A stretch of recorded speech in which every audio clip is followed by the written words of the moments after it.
items built up, no boots, thank you very much. You get excited very, very hard for yeah. Aatrox to get near you, but Lissandra Akali is a pretty bold duo to that first game before we finally got some action. Big team fight won by KT. There's a headbutt Pove, and Snowflower actually going to use the Black Shield on himself, mistakenly, exactly. That is bad news. Speaking of which, Smeb, he's been ignited, that auto. No, it hasn't. It's going to wear down, and that is going to be the Fear Beyond Death, taking him down there.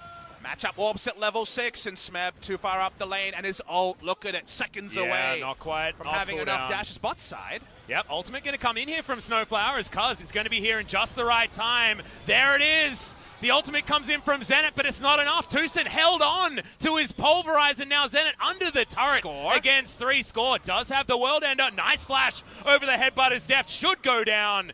They have to trade 80 carry for support on the bottom side of the map. Well played by Score to fight, and that kill trade goes to the team that won game number 1 in Kingzone Dragon X. Yep, turret plating also in favor of Kingzone here. Not sure how many on the bottom side have gone down. It's just one.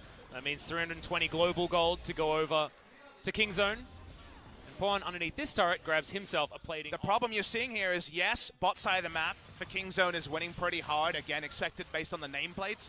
But we're not seeing the corresponding leads on the top side here. BDD's doing fine in a salvaging matchup as bot lane. Yep, ultimate comes in from Snowflower, but you can see Deft just trying to get the autos through. It's not going to be enough, however, as Tucson throws down the ultimate, and he's trying to do what he can to get pretty damn strong to walk up and take aggressive trades, potential all-in trades against the Jinx. Does top side, shadowing here.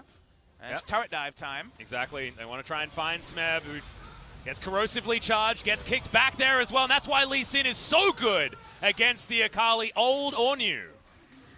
Too clean, Atlas, and that will be first turret of the game in topside, you'll imagine. KT will try to answer with a Mountain Drake, but it means even more immediate gold, and once again, back-to-back Kingzone Dragon X finding a pretty big early gold lead, even if the kills don't necessarily register. Well, got actually some damage onto the Dragon there, as the price has to be paid. And the outer turret in the mid lane is what he was a lot more defensive.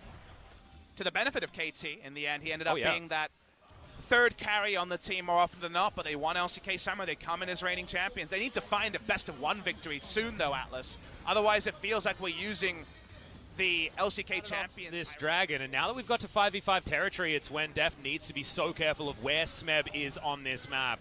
They've got a lot of vision available to them, and they've got Pawn and Tucson alongside Rascal, just making sure that this Dragon is as free as possible. His outer turret also not going to be taken down. Does have himself the Black Shield, though, and now Tucson has to pop the ultimate. TPs. The kickback is going to come in, but Zenit immediately uses the Killer Instinct to get him out. Rascal now right in the middle of this fight as BDD wants to get on top of Tucson, decides not to take the claw, as the rest of the fight is where they want to be fighting on. Zenit picks up the kill against Cuz, but is that going to be enough to turn the tides? I don't think so, as BDD goes down, and Deft is excited. It's a double kill for Pawn, and finally, the mid laner of Kingzone. Yep, Deft with this minigun. He's got a BF sword on top of that. Those first 2 items there as well. This will just be taken out. Rascal will have the shield available to him. Gets around the back of the pit, and that is all she wrote. 24 minutes, and Baron goes into respect Akali and Lissandra actually finding the flank. They push up. They've got the Baron. What's KT going to do? Snowflower ain't got no health. Yeah, that rocket just ignoring the Black Shield completely. And that is going to be the Morgana going back home. None of that utility available, as the split push is real. Pawn on the bottom side of the map. The rest of the team towards the mid lane. And Tucson just roaming around the jungle, making sure that there's no flanks possible. The fight cost them in game number 1. It's winning them the game number 2. Oh, he walks up. God. We're doing the zoom out here. BDD from the backside. He wants Deft, but remember the Hex Drinker. Yep, Claw is going to come in. Flash very early here from Deft, as Smeb able to jump on top of him, but he just cannot withstand these auto attacks, and that one followed him so long. The Q from Pawn finishes him off, and now Deft gets excited once again. See you later, KT. Deft getting revenge against his old team, and Snowflower, the last one to be put on his mantle. Triple kill for Deft, and Kingzone will win the series 2-0. A surprising 2-0 that heaps the scoring onto KT. Kingzone Dragon X going to take down their old enemies. in KT Rolster. They roam forward. Deft and Pawn are going to hold their heads high in this battle of KT Rolster. It's all about the new, but Deft brings it back with a vintage Jinx performance. Yep, and the LeBlanc from Pawn looking vintage as well, and that is exactly the kind of Pawn that you want to see, because this guy was so good at these sort of assassins early in his career, but recently that is not what we've seen. And this was redemption largely for this man.